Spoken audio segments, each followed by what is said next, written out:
I'm excited, and hopefully you enjoyed the conversation we had the last time. So I'm delighted to share with you today some juicy nuggets on how to reimagine your operations. So I'm going to share the screen, and if I may, I know that as soon as I hit that share button, all of your pictures disappear on me. So then I can't see you. So I have two asks, I guess. One is if you hear something and you want to speak to it, put your hand. Well, no, don't put your hand up. Say something loud so that you can get my attention. Unfortunately, I don't know how else to do that, and so someone give me a signal to say, oh, there's a question. That would be wonderful. Okay, so I'm gonna do this. Okay, share a screen, and here we go. Okay, can you see my screen? Yes. Okay, awesome. So I can see, actually the good news is that it's a smaller group. So I can see most of your, what does this do? Oh, that might have helped. There, I think I might actually have a way here to see all of you. We'll try that. We'll see if that works. Okay. So just to recap really quick, a little bit about me. Okay, can you see the screen okay? Is that all right? Yeah? Okay. So just a reminder, so I'm part of the West team. I'm a business advisor for West. I also bring now a whopping 22 years of experience in business strategy and branding and marketing. I'm an entrepreneur, consultant. I work with businesses locally, provincially, and internationally. So I have a lot of experiences on growing businesses and the entrepreneurial experience. So I can really appreciate where you're coming from as you're working on growing your business. I, just in the spirit of making sure we're staying connected and having conversations, I wonder if we could maybe just even test the old chat box too to make sure that it's working too. So maybe pop something in the chat and just say, "Hi, Nick." That would be wonderful. Then I know it's working. Okay, here it is. Okay, I got it. Okay, perfect. So on to the next item. Okay, so I'm going to do my best to watch the chat, and I'm also going to, and hopefully I got this working and I'm all set up. So let's go.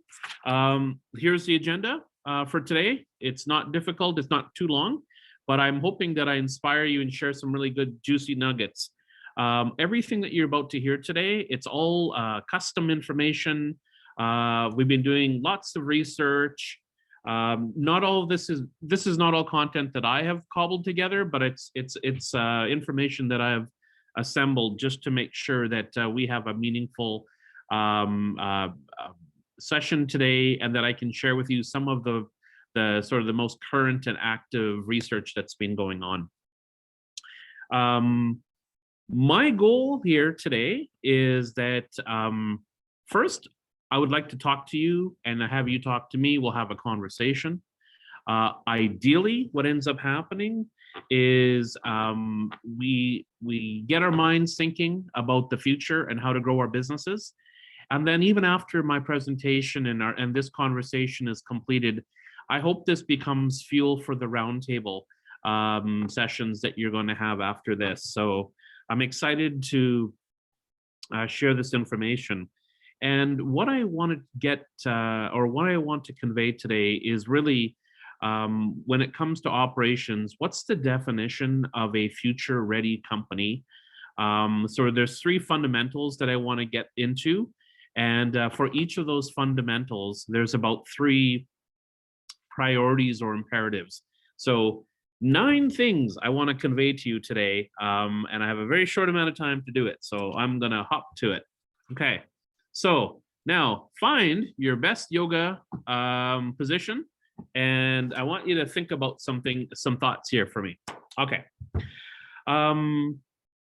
COVID created havoc in our world.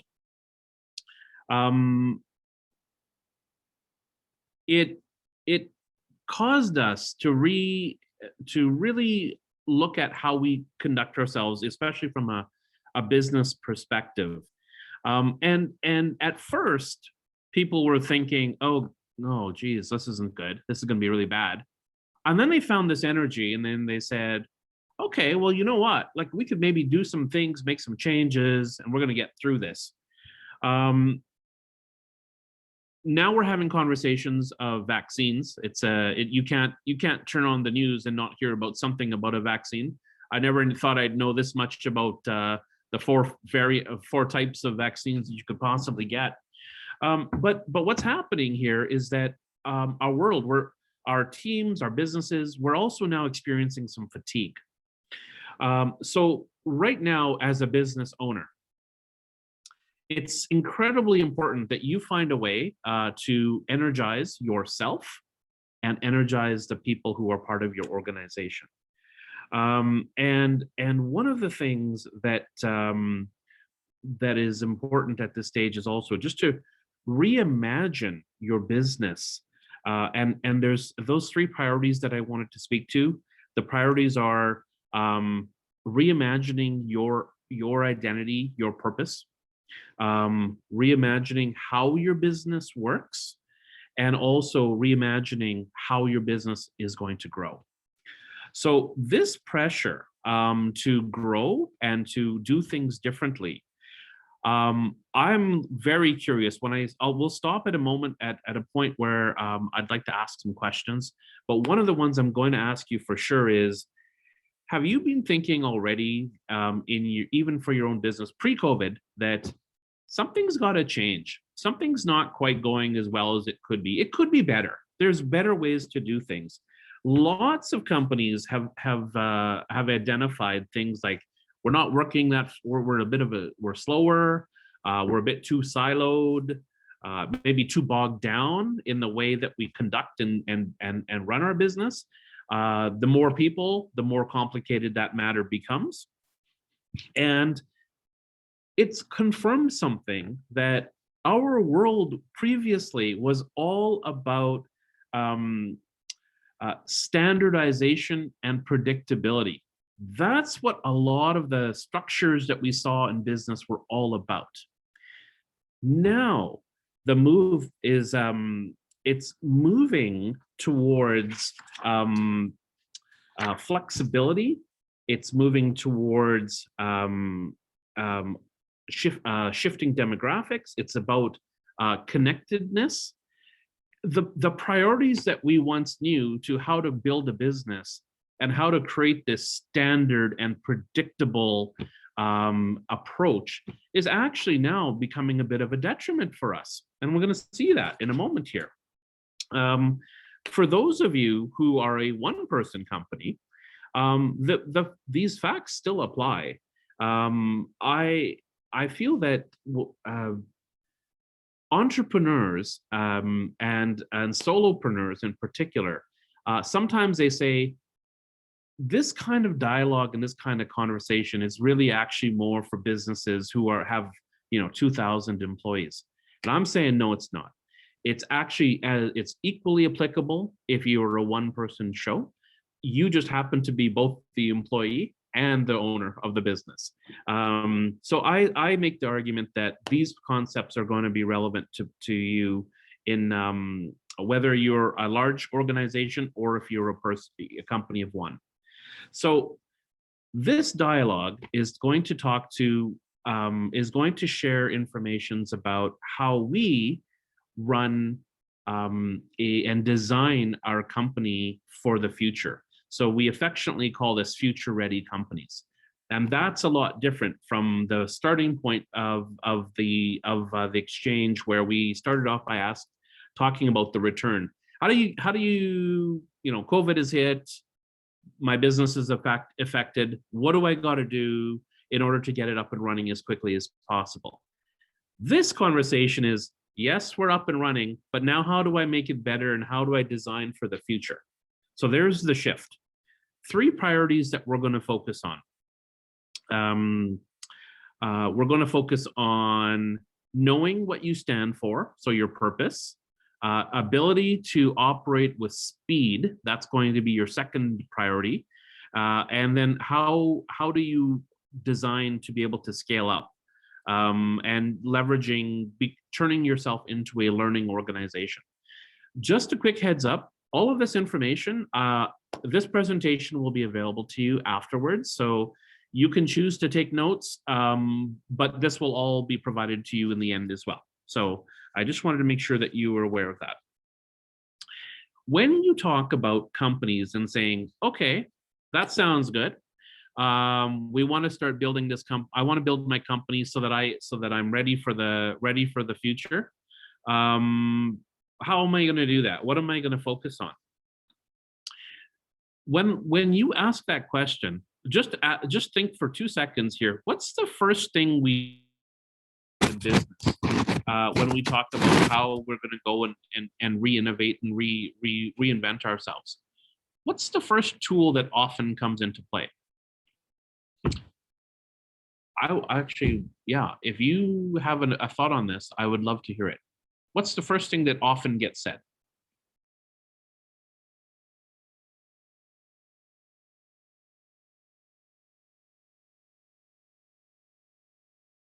No worries. Oh, Debbie, go for Can it. I get you to just repeat that? I don't know what my earpiece had I didn't hear what you said. There was a Okay. interference there. I don't know if it was at my end or could you repeat that again? Oh, is it? I don't know if it's not coming through clear. Please let me know if my connection is spotty or if it's dropping. It was Feel pretty free. good. It just that one spot. Oh, Something okay. happened either to mine or yours. I don't know. Might Okay. have been mine. Okay. So what I was trying to say is that companies are looking at reinventing, figuring out what the future looks like and how they want to build and develop and forge the strategy for the future. What's the first thing that businesses and organizations and companies do? What's the first thing they look at? That's my question. I think maybe like current situation.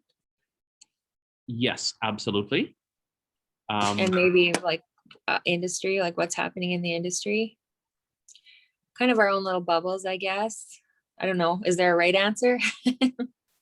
There isn't a right answer per se. What often happens though is we go back to the classic things that are built into our businesses. Like for example, org charts.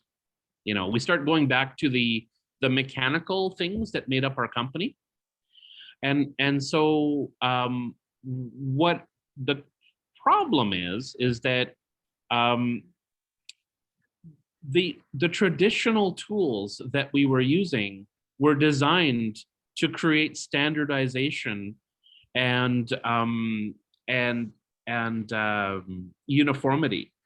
So, in other words, the org chart, as an example, did you know that it came out in 1854, and it was used in order to help a railroad in New York manage their introductory new route.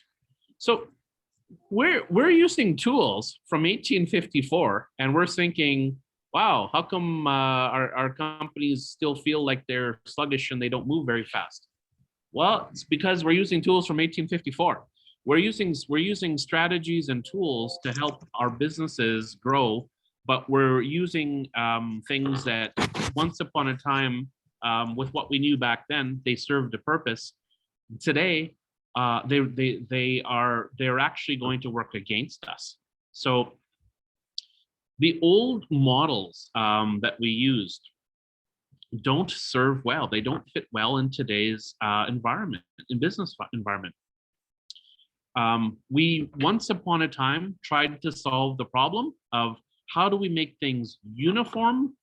There was the layers, so there was bureaucracy in it, and there was control.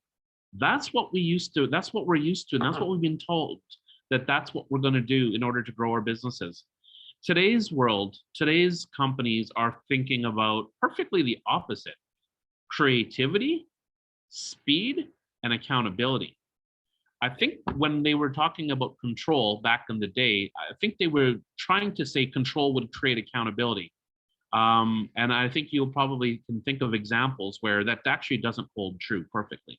Just because you take an org chart and you say that person is now responsible for something, that alone, just the fact that you have it depicted as an image on a document, that alone does not mean that they have become accountable for it. So we're going to talk about that to say, what's it going to take to grow the business for the future?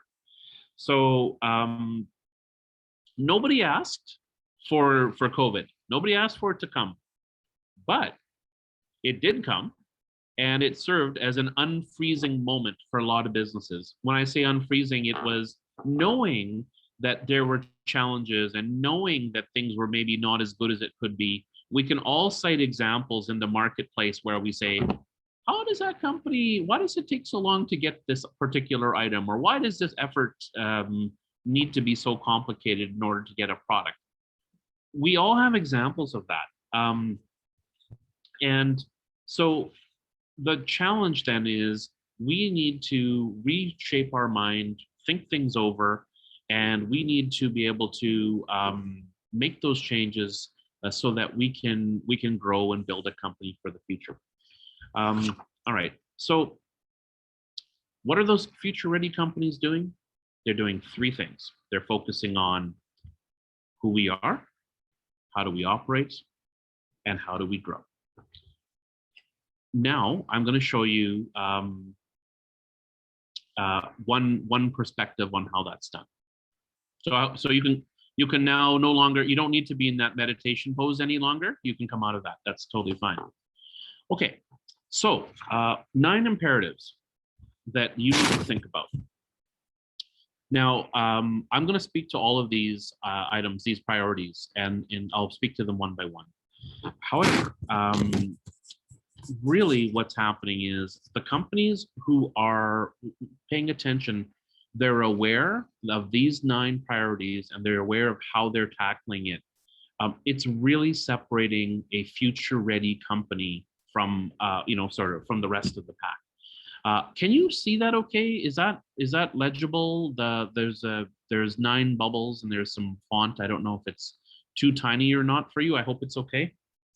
I'm seeing some nods, so I'm going to go with it's okay. Again, you'll have copies, and I'm going to speak to each of these bullets anyway. So can I just get you to hold on for 2 seconds, please? 1 second here, please.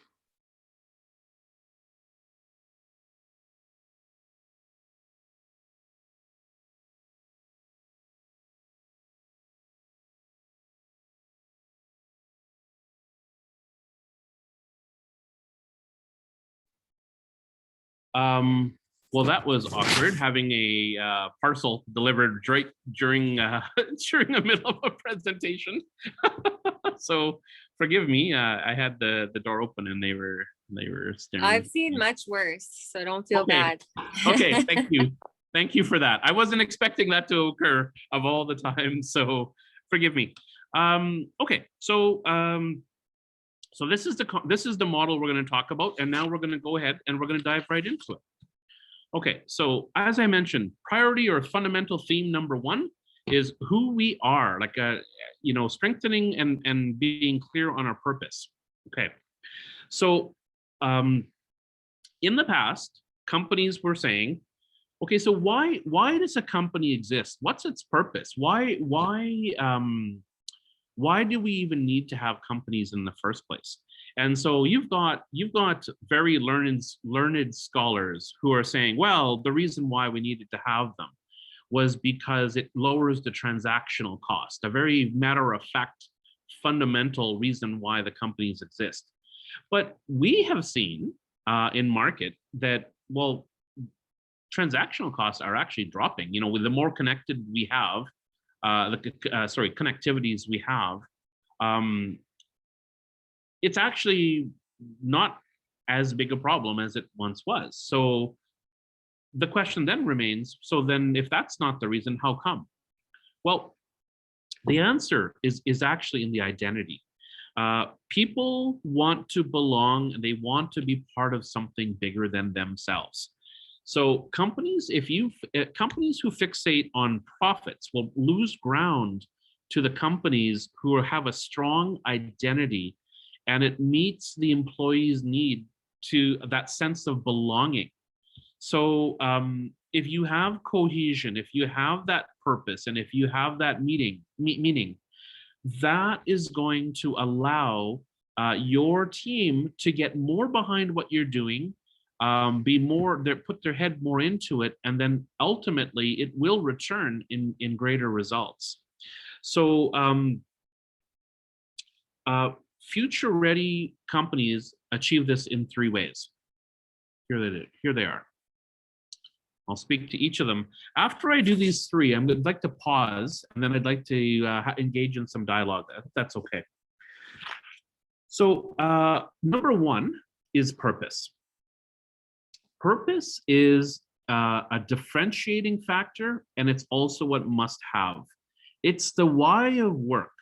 If you have employees and you have team members, or you yourself are saying, I could be doing this job or this activity or this business in another capacity, what keeps you motivated to doing it the way you currently are? If we're talking about your employees, what motivates them to stay with you? So the why of work is really important. And when you have a clear purpose, it attracts people to join, and it helps keep them there. So the retention is a lot higher if your purpose is clear. We're not talking about just simply saying, hey, Nick, I already have a plaque up on the wall. It already says that, where our vision is to do the following. So we can put a check mark next to that. I'm saying that's not enough. You need to have the clarity. You need to be able to live, and it needs to be embodied in the things that you do. I'm going to give you a simple example. Tiny little company. You might have heard of them before. It's called Amazon. So what they do is they do this thing where they actually, when they have their meetings and they conduct conversations in the boardroom, they always have a chair that is almost symbolic. It's an empty chair, but it's symbolic of the customer. So what they're trying to do is to say, what does the customer feel, and they start to imagine from that role too. So they do a really good job of making sure that the purpose is understood, and that the value that needs to be created is staying top of mind. So purpose needs to take a tangible form. It can't just simply be something that in your head, and that's the only person who reads it. It needs to flow. I see a hand up from Wow. Hi. Hey. Okay. So I totally get the clear purpose for the entire organization. Yes. I get that part. But then when you talk about igniting individual purpose, so Yes. I get that everybody kind of has to be on the same page of like the overall goal. Like, for example, for my business, our overall purpose is we help Saskatchewan businesses like in any way we can by like offering our services. And so just to give you a background, like we offer online marketing and web services. So, but when you talk about like on an individual level, like how deep do you get? Like, so yeah, that's the whole why of the organization. Like we're here to help. We lend hands kind of thing to people big and small. But like that might be different for my person who like director of business development versus like a graphic designer. Like how do you want everybody on the same page, or how do you uncover all the different individuals and make sure they're each fulfilled? Like it just sounds like such a task. Do you have any insights on that? I do. And it's a great question, by the way. I think the short of it is that it's not an exact science.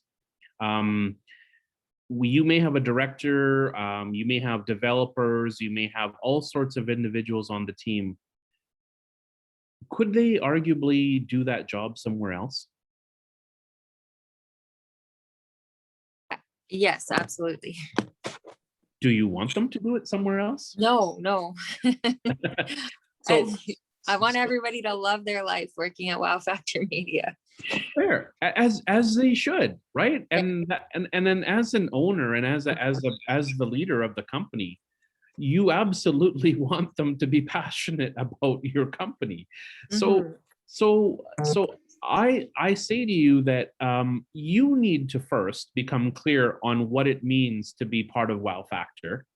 And then part two of that is you want to see that and find those synergies with the team. You want them to believe it and get as excited or as much as possible as you are. If they are not, I would make an assertion, a statement here that if they don't love it as close to you or even 70% as much as you do, can they actually deliver the wow experience? Yeah. So I guess my question is like, I have to get them excited about like my why and corporate why and all that. But then like, for example, and I don't need to waste too much of your time because this could be a whole day's worth of conversation. But like for my business development guy, he's in his late 40s. Then I have mostly staff who are like in their 20s, which I'm in my 30s. So there's like a big gap there. The staff in their 20s, what fulfills them, like, so the people in their 40s are like, I love my job because I don't dread it on a Monday.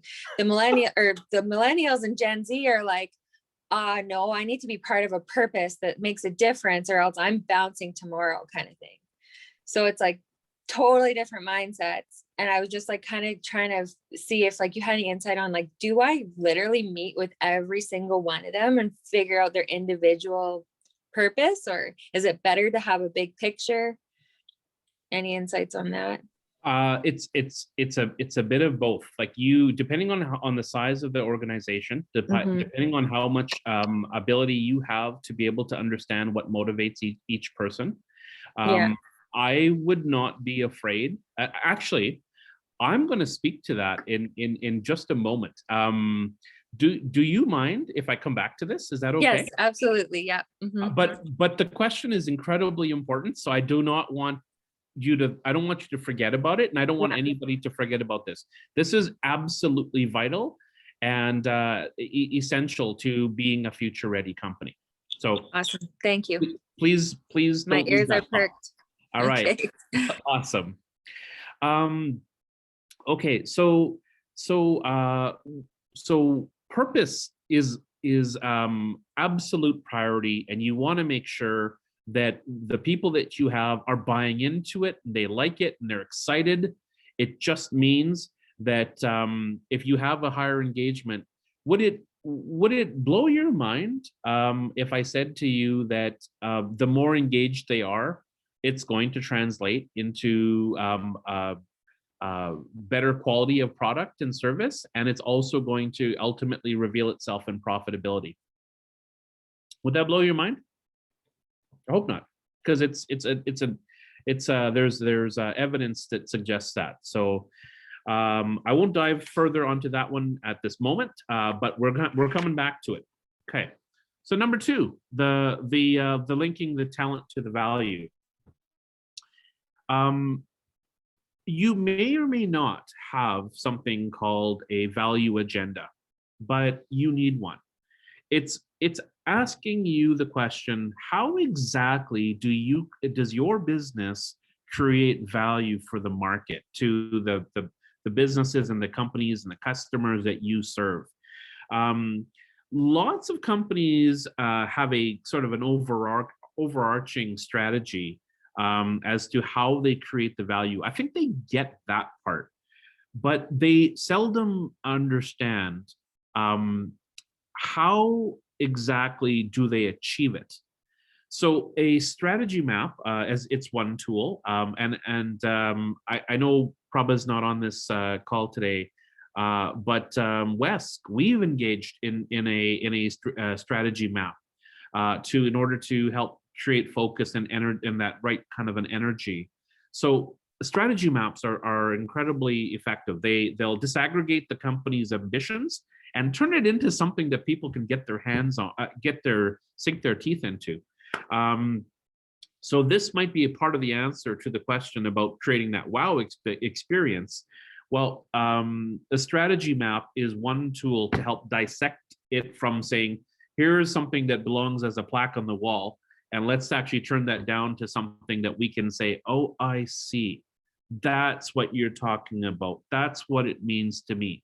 I can then understand, am I in the right organization? Do I understand my purpose? Do I understand how I'm going to contribute?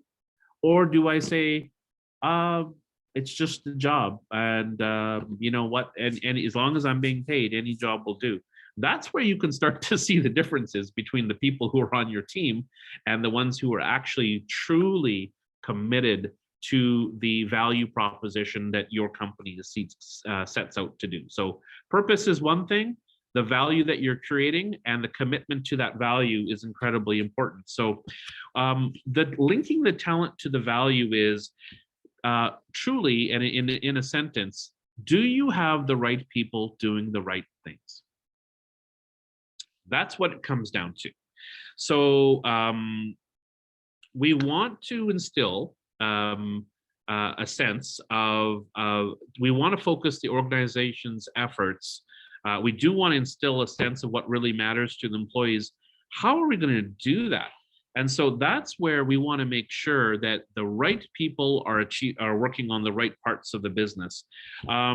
It's important because if you've got a commitment to value and a commitment to doing the things that makes you live up to your value, your purpose, but you've got the wrong person delivering, well, then you're not going to be able to create that experience ultimately back for your customer. Okay, so it really is saying, what are the priorities and who's tackling the priorities? And do we have the right people doing the right things? Really, that's what we're trying to say. We'll move to the next one real quick here. I'm just cognizant of the time. Establishing a performance culture as your secret sauce. So we need to have a why. That's our purpose. We need to have a what. What are we going to do? That's our value agenda. The culture really speaks to the how. The how are we going to achieve it? The culture is the unique set of behaviors, the actions, the things that you can visibly see that happens on a daily basis, you know, in terms of how you run things. So lots of companies have the why, the what, but the how exactly are you going to achieve it is a little bit trickier to establish. So you as a leader, do you have a set of vision, mission, values, strategy, purpose, a brand statement, all of that language? Do you believe it? Do you live it? Because if you don't, it's going to be very difficult for your team to live it and breathe it as well. Culture and culture is very unique to every organization. Again, I'm just going to draw an example of some of the research I read, but you know, Amazon has an example where they have a 2 pizza rule, which basically says that if we're going to have a meeting, we should be able to have 2 pizzas, and that should be enough to feed anybody who should be part of that meeting. And that's their way of saying keep it small. That's their tool to making sure that they don't have meetings that involve an incredulous amount of people. So establishing your own secret sauce and your own culture, the way you do things in your business, it needs to be specific, observable behaviors, and then all members need to be able to adhere to that. So be warned, if you say, well, I need a really good culture, I'm going to go to Google and I'm going to go write down some values that I believe are true. And then you say, well, those sound really good, so there's suddenly now our values. That's easy to copy paste, incredibly hard to live up to. So be cautious if you just find values that you see out there that you say, that could apply to me. And you discover that they are not something that you can easily implement. So that is actually going to detract from your culture, not build it. So it's really important that you think about what's important to you, to your company, to the people that embody the direction of the company, and you make sure that those values are embodied in the culture. I'm going to pause for a moment and just going to see if you can share a little bit, or if anybody's willing to share a little bit about what how you strengthen your company's identity. How do you establish, who we are? How do you establish your purpose? And let's talk about it from the purpose point of view, making sure that you have the right talent doing the right things, and that you have a really good set of values. Do you want to share some values as to what you do for your business? May not be perfectly applicable to everyone else, but it's important to you.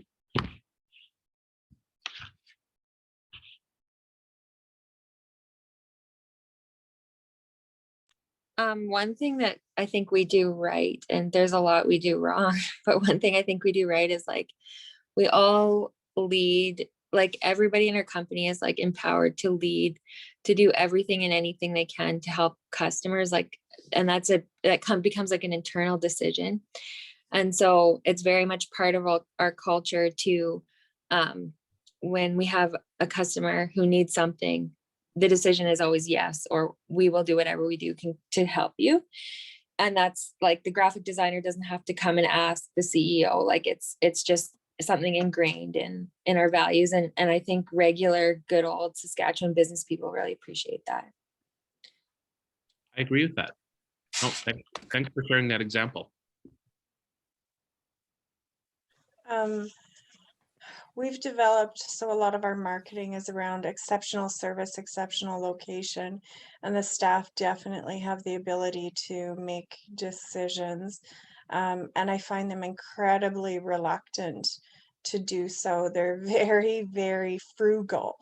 And I'm finding that they're very stressed right now. So I have a situation right now where we have a policy for how we handle water payments, and my staff is just like, I told them they're not doing it. Like, they're just incredibly stuck right now, instead of just defaulting to being more generous and flexible.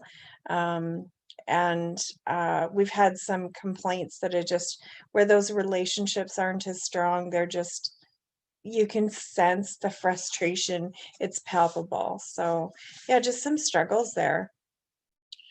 And those struggles, like, that's real life. Does the team understand that they are empowered to, as you say, the water bills and the decision making? Do they understand do they understand what's expected and the culture of the company?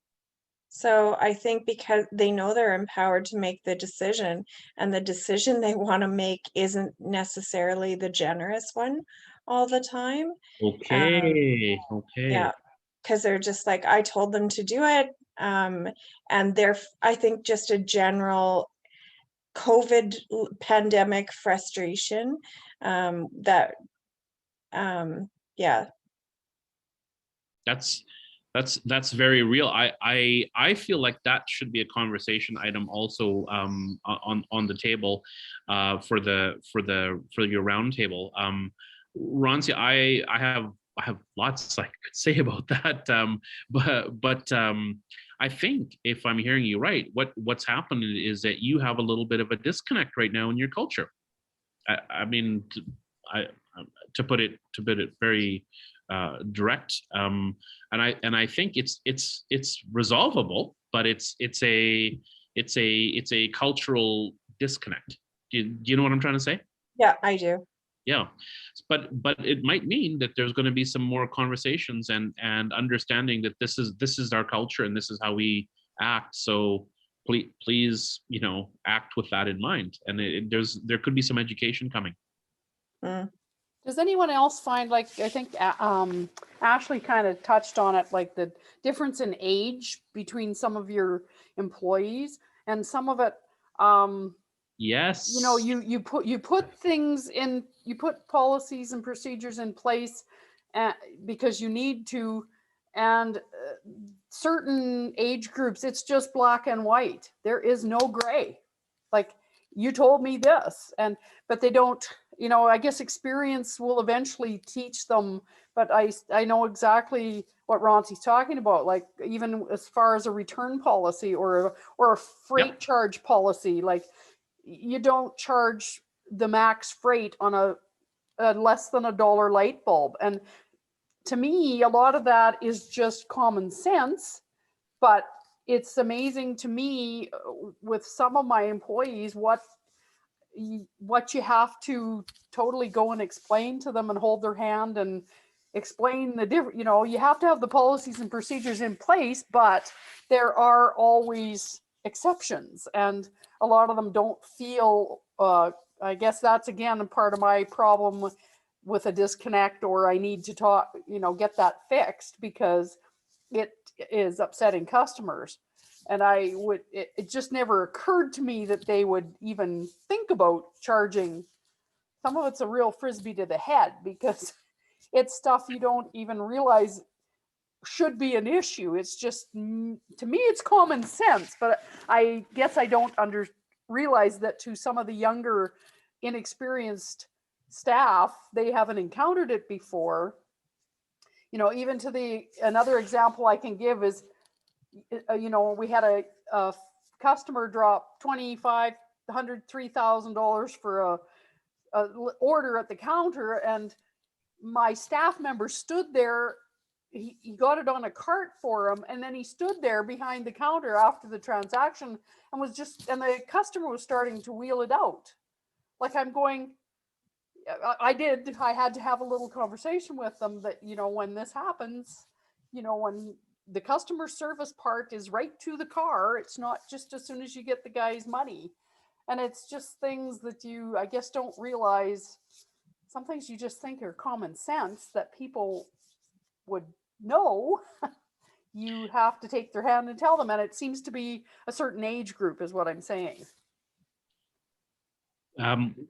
Well said, and I would argue or make the comment to you that this is perfectly you defining and looking at your you know, the who we are of the company.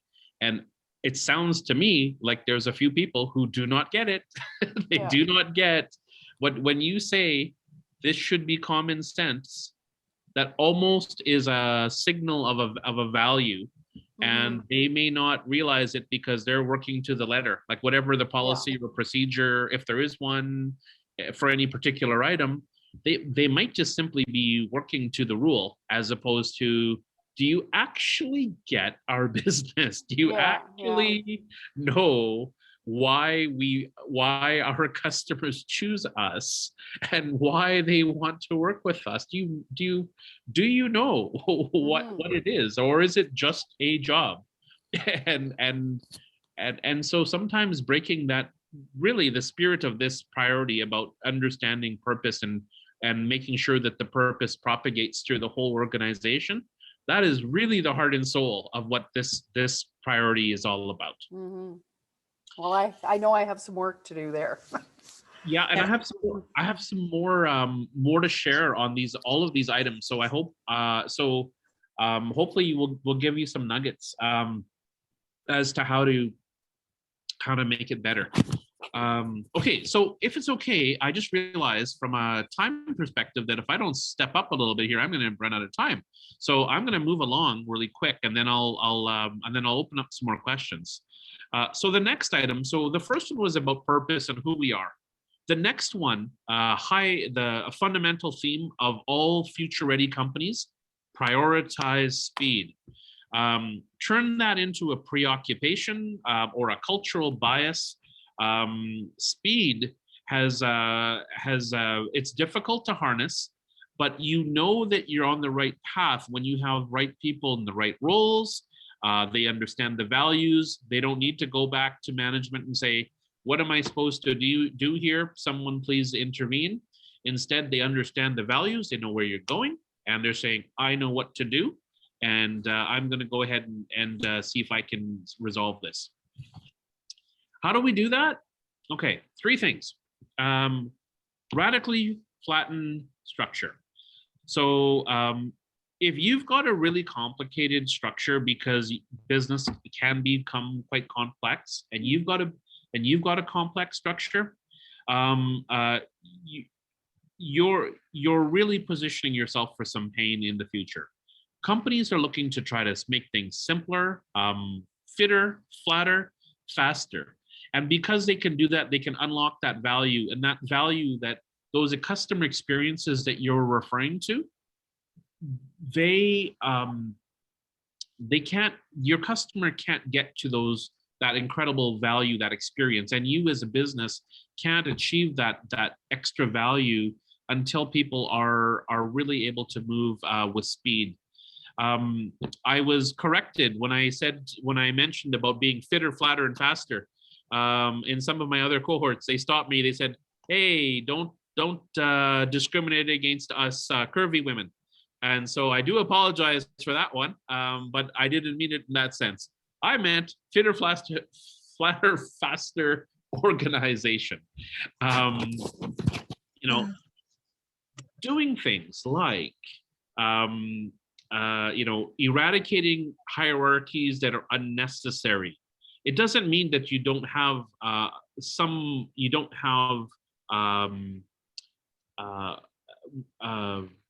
reporting structure, but the fundamental shift that the future-ready companies are doing is they're moving away from a boss and a subordinate type of a relationship, and it's more of a coach relationship where they're saying, that's not bad, but you could do it faster if you did it this way. So the language is changing as well for the companies who are really sort of setting up for the future. Simpler profit and loss statements, any structure that exists within the business needs to be reinforcing the value agenda that we just spoke about. It needs to be focusing on where the business creates its value, and not just trying to create, as we talked about, standardization. That's not our goal. Okay. I have a quick question. Yes, please. Just so I can frame what you're saying. Yep. So you mentioned like keep your organization flat, and I really like that term of mentors and coaching versus boss, because I found like even millennials and Gen Z, like, to call them staff is a dirty word, and I don't even like to use it. But you mentioned like profit loss shared. Are you saying also this should be shared with the entire team? Simplifying your profit and loss structure. Meaning. So wait, yeah, what do you mean by that? Sometimes we create, and I've seen it. We create profit and loss statements that are absolutely horrible to try to understand. We're saying get away from trying to track things that you actually don't care about. I'll give you an example. I, prior to running my company and being part of the team at Refresh, at West as well, I have had my share in working in corporate companies, and they were large companies. Sometimes you look at their profit loss statement, the way they structure their financials, and they're quite arduous, and they're difficult to understand. When I first started the company, I said, well, they must know what they're doing. They're a big company. Why don't I take that concept and I apply it to my small consulting, marketing strategy, brand company? Why don't I go ahead and just take that? They must know what they're doing. And then my bookkeeper said, this is an incredibly complicated model for a very straightforward business model. So we got rid of all that. We tried to do it the complicated way, and our lives became infinitely easier. We thought that by tracking every little minute detail at the profit and loss, because a lot of times, right, we use financial reporting as our way to assess, or it acts as the report card of the company. But if you're tracking things that nobody cares about or actually does not create strategic value to your company, Stop it. Clear? Oh yeah, so you're saying like Simplify. whoever's in charge of following profits and losses, simplify your reporting. You're not saying this needs to be like shared as part of like the whole team culture. No. Just in the spirit of making things flatter, fitter, faster. Yeah. Just saying, get away from those really ugly looking profit loss statements that you barely extract any value from. Right. Don't do that to yourself. Okay. Don't start breaking GL codes into things that have no return for you. You'll never get the time back. Okay, thank you. Okay, you're welcome. Turbocharge making decisions. I heard some of this decision-making process conversation here already from some of you. And the whole spirit of that is to say just that. Companies who make decisions quickly outperform companies who make decisions slowly. Companies who make quality decisions quickly outperform both of the others. So your goal is, how do you make quality decisions as quickly as possible? It takes some work. It does come back to who's working on what, and have you got the right talent at the right levels in your business? If they're making the decisions at the right level, they should hopefully be such a way that you can count and you can trust those opinions, and that you're not stuck having it roll up to, say, the CEO of the business, so that suddenly everything is halted until you've got your hands on it. You want to be hiring people who can move things quickly, so that you don't have to worry about, well, if I don't look at it, something's going to go horribly wrong. It probably means that you haven't got the right hires, or you haven't given them the right tools in order for them to make the effective decisions at the level in which they need to be. Sometimes we look at processes and we say, this process takes 20 steps. Sometimes we can look at that. You give it to somebody who you trust and you say, take a look at that model and see if you can do it faster. You'd be surprised that they might say, hey, that 20-step process, actually, we could do it in 8. So turbocharge your decision-making, but that requires making sure that you're hiring people who actually believe and buy into the purpose, as opposed to filling a job. Does that make sense? And then the other part to that is, treating the talent scarcer than capital. So I really like this concept, because in a world where we're looking at automation, we're looking at tech platforms, we're looking at being, globally dispersed as part of your businesses, we need to rethink our talent strategy. How exactly do we find the people who are going to grow our business? 3 questions you should be asking. What talent do we need? How can we attract it? And how can we manage talent most effectively to deliver the value agenda? The value agenda is going to keep coming up and thematically throughout this whole conversation. It's so important that you don't have, that you understand how your company actually makes money, how the value is created, and who is delivering on that value. I think I would love to hear your thoughts on this one as well. And so I'm not going to say much more about this at the moment, other than find ways to get the best talent you can, and the adequate performers, find a way for them to maybe move on, so to speak. You don't need adequate. You need to find the ones who are going to propel and grow your business.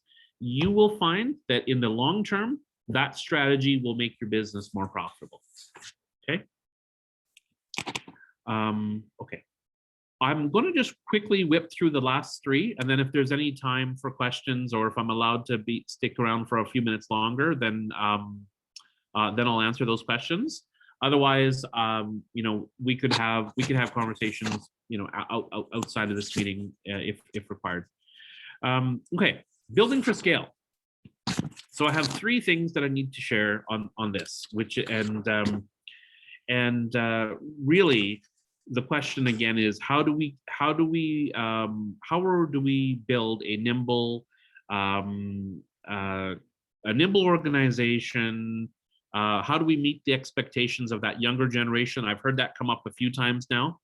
How do we do it, and how do we create nimbleness, constant adaptation, in our business? So we'll jump into that right now.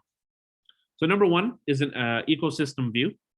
The best example I can come up with here is Tesla, where they created electric vehicles, and they had all this IP and information, but only they knew it. They were stuck. They could not grow that business until they made that information as to how they build their vehicles public. Like they made it open source. They shared it to the partners. That's the reason why that, just like you have gas stations everywhere, they created, electric charging stations. So they had to realize you aren't the entire supply chain. You're a piece of the supply chain. So that's why you need to see how your business fits into an actual ecosystem, and find ways to be able to be, indispensable or critical to that whole flow. Data is the next one that you need to pay attention to as well. And what that is referring to is really take data seriously.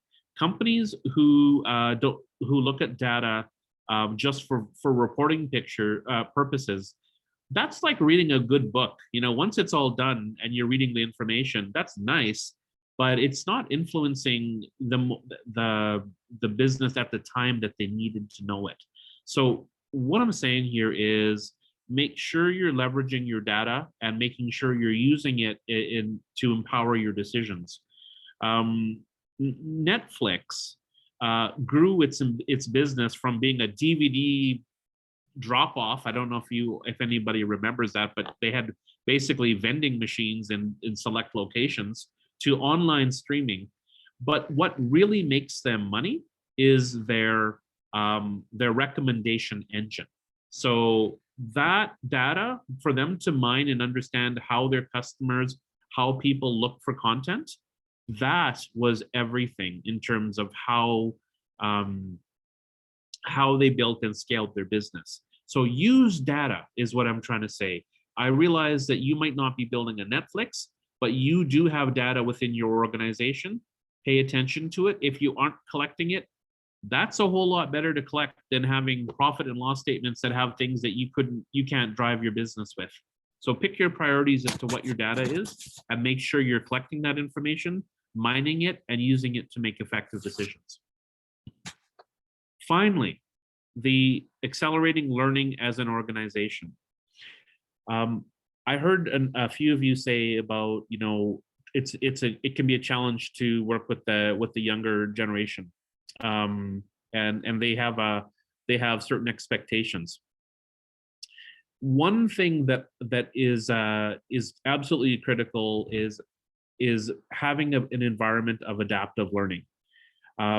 Create this experience in your organization where people feel like I'm discovering new things, I'm trying new processes, I'm trying to make things better.